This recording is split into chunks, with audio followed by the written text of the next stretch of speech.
Share மார்க்கெட்டில் எளிதாக பணம் சம்பாதிக்கலாம் என ஆசையை தூண்டி ஐடி நிறுவன ஊழியரிடமிருந்து 1,36,00,000 ரூபாய் மோசடி செய்யப்பட்டுள்ளது. விளம்பரங்களை பார்த்து பணம் அனுப்பியவரை நம்ப வைத்து பணம் பறித்தது எப்படி? சென்னை பூந்தமல்லி அடுத்த காட்டுப்பாக்கத்தை சேர்ந்தவர் கார்த்திக். ஐடி நிறுவன ஊழியரான கார்த்திக் ஷேர் மார்க்கெட் ட்ரேடிங் செய்வது குறித்து முகநூலில் வந்த விளம்பரத்தை பார்த்து லைக் கொடுத்துள்ளார். இதைத் தொடர்ந்து ஜோஷிதா வர்ஷினி என்ற பெண் கார்த்திக்கிடம் பேசி அவருடைய வாட்ஸ்அப் எண்ணிற்கு ஆன்லைன் ட்ரேடிங் குறித்த லிங்க் அனுப்பியுள்ளனர். கார்த்திக் அந்த லிங்கை திறந்து ட்ரேடிங் தொடர்பான விவரங்களை பார்த்த பிறகு தன்னுடைய வங்கிக் கணக்கு மூலமாக சம்பந்தப்பட்ட நபர்களுக்கு பணம் அனுப்பியிருக்கிறார்.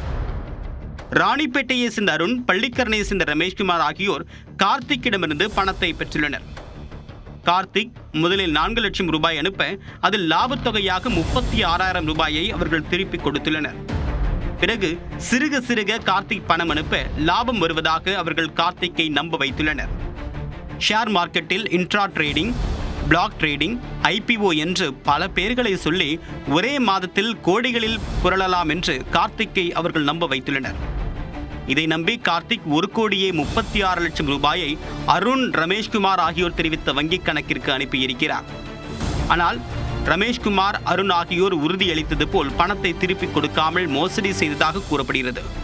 தான் ஏமாற்றப்பட்டது குறித்து ஆவடி காவல் ஆணையர் அலுவலகத்தில் கார்த்திக் புகார் கொடுக்க போலீசார் விசாரணையில் மோசடி நடைபெற்றிருப்பது தெரியவந்தது.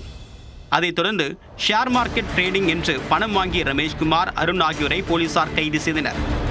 மோசடிக்கு பயன்படுத்தப்பட்ட ஏராளமான ஆவணங்கள் மற்றும் ஏடிஎம் கார்டுகளையும் அவர்களிடமிருந்து பறிமுதல் செய்தனர்.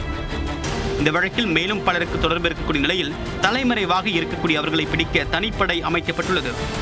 தெரியாத நபர்கள் அனுப்பக்கூடிய லிங்கை பயன்படுத்தி தேவையில்லாமல் பணத்தை இழக்க வேண்டாம் என்று பொதுமக்கள் எச்சரிக்கையோடு இருக்க வேண்டும் என்றும் ஆவடி காவல்துறையினர் எச்சரிக்கை விடுத்துள்ளனர்.